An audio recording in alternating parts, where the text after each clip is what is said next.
And as we're entering the age of Aquarius, we are actually stepping through to a new cycle, a new energetic cycle.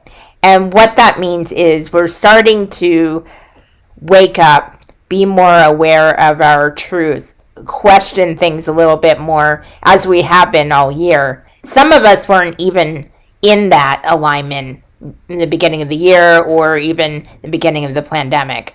But as the year went on, more and more people started waking up, becoming more aware of themselves, more aware of what's truly going on in the outer world. And really the lessons a lot of us have learned that we have to work on our inner selves to change our outer world.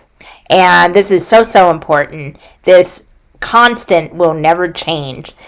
Everything changes, shifts, and aligns from within. When we go to outside sources for validation or for approval, it would never end up well. We're just depending on outside sources for our value. And it's really not a good way to go because we will never stop searching for it and we will never find that true value. It's all within the heart space and it's all within ourselves. In order for new energy to come through, we usually have to let go of the old energy. We have to let go of attachments. We have to let go of people that no longer serve us in our lives. We have to let go of jobs we no longer are resonating with, or even belief systems we no longer resonate with. And it's not easy. It's a very, very tumultuous time because that's when we have to really go within, work on ourselves, work through the traumas, work through all the triggers, and really get down and dirty and do the hard work. That's what we call shadow work. And a lot of us don't want to face ourselves or that part of ourselves. But as we go through the shadow work, as we transmute all that, little by little, we start feeling lighter. We start feeling changed in a positive way, and we start recognizing how valuable we really are and why we're here, and some of us even discover a life mission.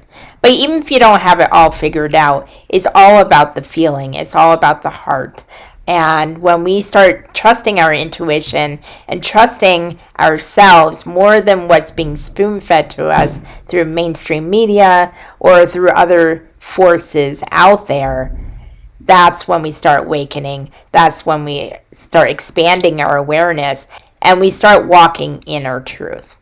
And that's what we're here to do, to remember who we are, the core being that we are.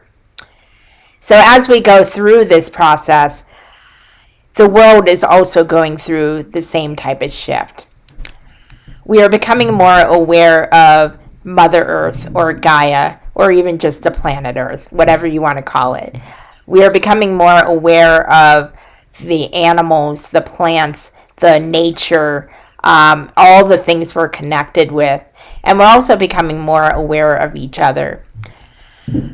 Now, there are some that are still going through a process of anger, negativity, maybe not even being aware yet, because there's this sense of fear and there's this sense of hesitation to really look within and work on those areas that we need to work on. And you know what? That's okay. That's where you are right now. We are all where we're supposed to be, whether it feels like that or not. And I remembered through my own shadow work, which I've done tons of this year, especially when I really didn't want to, I always remember that there was always light at the end of the tunnel, as that expression goes. And as I transmuted all those emotions, all those wounds, all those belief systems I had about myself and about the world, that's when I started realigning with my truth. And this is calling me back to my spiritual path. I used to do crystals and cards all the time. I used to feel such a joy from doing the work. But for a while, I lost my way. I lost that sense of joy and that contentment with it. And I couldn't understand why. my creative flow was so on and off. It was halting, and then I'd be in the flow, and then, then I'd come up dry, I'd come up stagnant, and it really was a very, very frustrating time. And I'm still at the tail end of it, but it's interesting. Today, of all days, I feel more alive than I have had for a long time.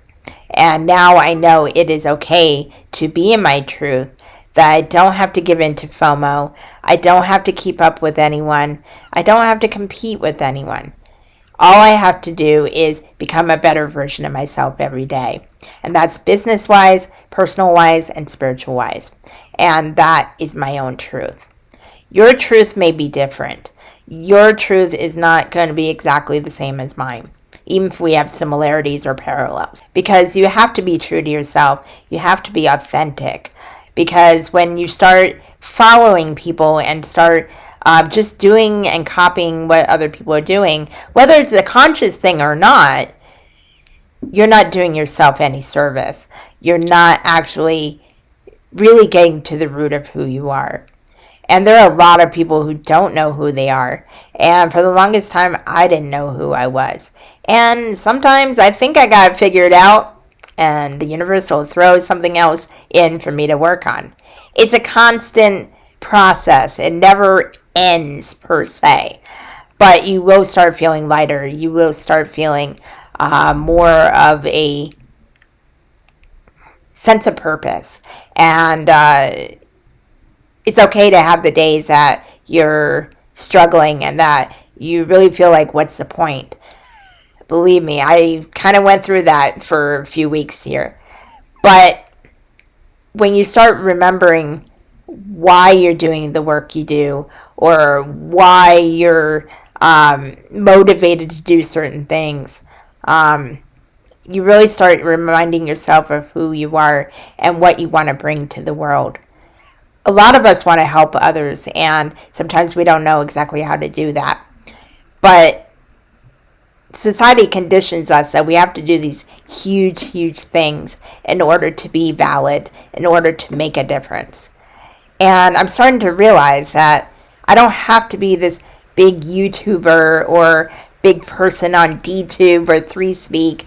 I don't have to keep up with everybody.